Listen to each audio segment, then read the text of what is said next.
me a minute. I'm just going to finish taping up this loaf of bread. You see, I told myself that I would eat less gluten. So if I just masking tape the bread, that would keep me safe. Surely there's got to be a better way and an easier way to stick to your goals than applying masking tape to loaves of bread in the fridge. Absolutely there is. So what I want to do today is to talk to you about my 5-step strategy for sticking to the goals that you set. The first thing you need to think about is what is realistic for you? Not what is realistic, can man or woman swim the English Channel, but what is realistic for you based on the available time, money, energy, resources that you have. One of the most common reasons I see people fail at the goals that they have set themselves is that they've been entirely unrealistic about what they are able to achieve. Now, this is different from seeing your potential. If I want to run the marathon, I am quite confident I can train and I can achieve it. But if I set a goal of running the marathon in 2 months' time, it's extremely likely that I will fail at that goal because it's not realistic for me in 2 months to put in the amount of time and training it would take to get my body into the shape that it could run for probably 17 hours straight. So that's what I mean here. I don't want you to constrain your sense of your potential, but rather be realistic about what's achievable for you in terms of time, in terms of availability, in terms of resources. So number 1, be realistic. The second thing you need to do is think about your why. What's going on for you? Why do you want to achieve this goal? Because let me tell you, if your goal is a coulda, shoulda, woulda goal, something you think you should be doing, you could be doing, or, if life was perfect, you might be doing, you failed before you even begin. What you need to do is engage with your real, genuine and authentic motivation for achieving that goal. And it doesn't matter if it's something that seems like nonsense to somebody else or doesn't really feel important to you.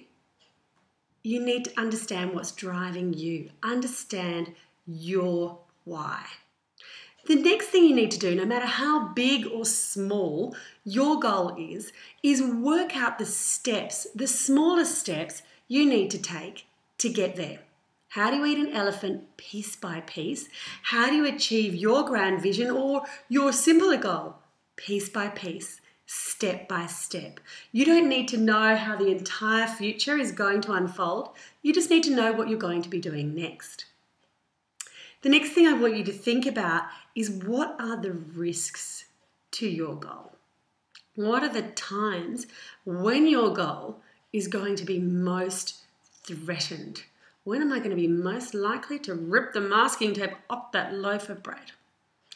So what you need to do once you understand what your risks are, what the times are when you're going to be most likely to fall off the wagon, get off track, allow some complacency to sneak in, is to have a strategy for that addresses that risk and that you know upfront and that you can roll out at the time instantly and be prepared so you can keep yourself on track when your goals are at their most vulnerable. Now, the last thing that you need to do to really stick to your goals and stay on track is my personal favourite, which is celebrate all of your successes, not just the big ones. Make sure that you celebrate your successes along the way.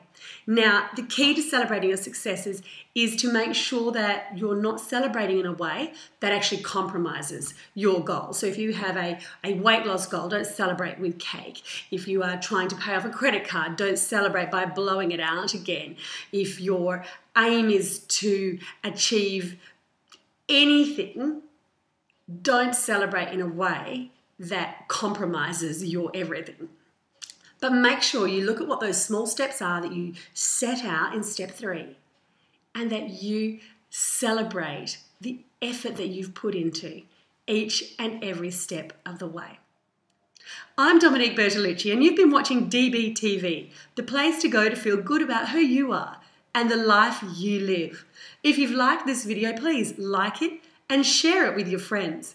I'll be back again next week with another episode of DBTV, and until then, take care and remember, it's not about having it all, it's about having the things that matter.